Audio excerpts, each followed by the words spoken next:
आपको इस YouTube channel में। आप देख रहे हैं बाबा इलेक्ट्रिकल ज्ञान। इस चैनल के माध्यम से हम आपको इलेक्ट्रिकल से संबंधित बहुत ही इम्पोर्टेंट विषय लेके आते हैं और आपको कुछ सिखाने का प्रयास करते हैं। तो फ्रेंड प्लीज़ चैनल पे नए हैं तो रिक्वेस्ट है कि आप हमारे इस चैनल को ज़रूर सब्सक्राइब करिएगा, ताकि आपको इस इलेक्ट्रिकल टॉपिक के संबंधित अच्छा वीडियो देखने को मिले और आप कुछ सीख सकें। फ्रेंड आज का जो टॉपिक है वो हमारा स्टेबलाइजर से संबंधित है। आपके बीच हम वो स्टेबलाइजर के बारे में वो जानकारी देने वाले हैं जो कोई दिया नहीं रहेगा आज तक।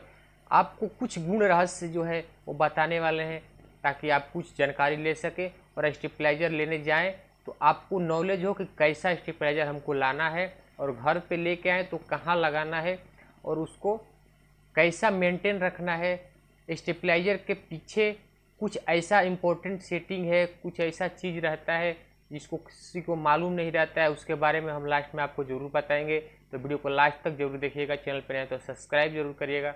फ्रेंड आपको स्टेबलाइजर लेने जाना है तो सबसे पहले एक अहम बात ध्यान में रखना है। फ्रेंड आप जब भी स्टेबलाइजर लेने जाएं तो सबसे पहले आपको एक चीज़ मालूम होना चाहिए। आपको क्या मालूम होना चाहिए? आपको अपने घर का पूरा लोड मालूम होना चाहिए कि आपके घर पे कितना लोड है। अगर आपके घर पे चल रहा है 10 एम्पियर यूज करते हैं तो आप 10 एम्पियर लोड का कैपेसिटी वाला स्टेबलाइजर घर पे लाएंगे तो वो स्टेबलाइजर आपका बहुत ही अच्छा वर्क करेगा। ये बात आपको ध्यान में रखना है कि अगर 10 एम्पियर का लोड चलता है तो 10 एम्पियर लोड चलने वाला ही स्टेबलाइजर आपको लाना है। आपको ये गलती नहीं करना है कि थोड़ा कम पैसा लग रहा है तो हम कम एम्पियर का लेके चलेंगे तो भी चलेगा। ऐसा अगर आप गलती करते हैं तो वही स्टेबलाइजर आपका हीट होने लगता है, गर्म हो जाता है, बार बार फ्यूज जाता है, बार बार वोल्टेज का प्रॉब्लम आता है। तो आपको ये ध्यान में रखना है। उसके बाद आपको ये ध्यान में रखना है दूसरा बात कि आपको घर का वोल्टेज चेक करके जाना है स्टेबलाइजर लेने के लिए कि आपके घर पे वोल्टेज कितना आ रहा है। आप बोलेंगे वोल्टेज से क्या मतलब है? तो वोल्टेज से देखिए बहुत बड़ा डिपेंड करता है स्टेबलाइजर के ऊपर। अगर आप स्टेबलाइजर लेने जाते हैं तो आपको ये ध्यान में रखना है कि वोल्टेज कितना है। देखिए फ्रेंड वोल्टेज यह मायने रखता है कि हमारा स्टेबलाइजर उस वोल्टेज से हमें 220 वोल्ट बना के देना चाहिए।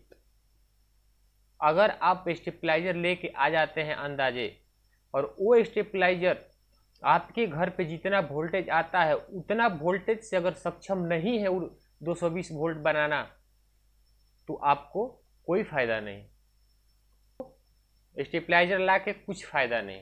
आपको ये ध्यान में रखना है कि स्टेबलाइजर जब भी लेने के लिए जाना है तो अगर आपके घर पे समझिए 100 वोल्ट आ रहा है तो आपको 100 वोल्ट से 220 वोल्ट जो स्टेबलाइजर बनाता है वो स्टेबलाइजर आपको लाना है, न कि आप 150 वोल्ट से 220 वोल्ट जो स्टेबलाइजर बनाते हैं वो लेके आए। अगर 150 से 220 वोल्ट बनाने वाला अगर आप स्टेबलाइजर लेके आएंगे तो ये 100% है कि आपका स्टेबलाइजर प्रॉपर आपको वोल्टेज नहीं दे पाएगा, प्रॉपर वर्क नहीं करेगा। अगर आप 100 वोल्ट से 220 वोल्ट बनाने वाला स्टेबलाइजर अगर लेके आते हैं तो ये बात 100% है कि आपका स्टेबलाइजर प्रॉपर वर्क करेगा और आपको 220 वोल्ट भी प्रॉपर तरीके से आपको देगा। तो ये बात ध्यान में रख के आपको स्टेबलाइजर को लाना है। फ्रेंड यह वीडियो आपको कैसी लगी कमेंट सेक्शन में जरूर बताइएगा। चैनल पर नए हैं तो प्लीज़ सब्सक्राइब जरूर करिएगा। हमारे चैनल को ऐसे वीडियो हम आप लोगों तक पहुँचाते रहते हैं। मिलते हैं अगले वीडियो में, तब तक के लिए जय Hind, Vande Mataram, take care, good night.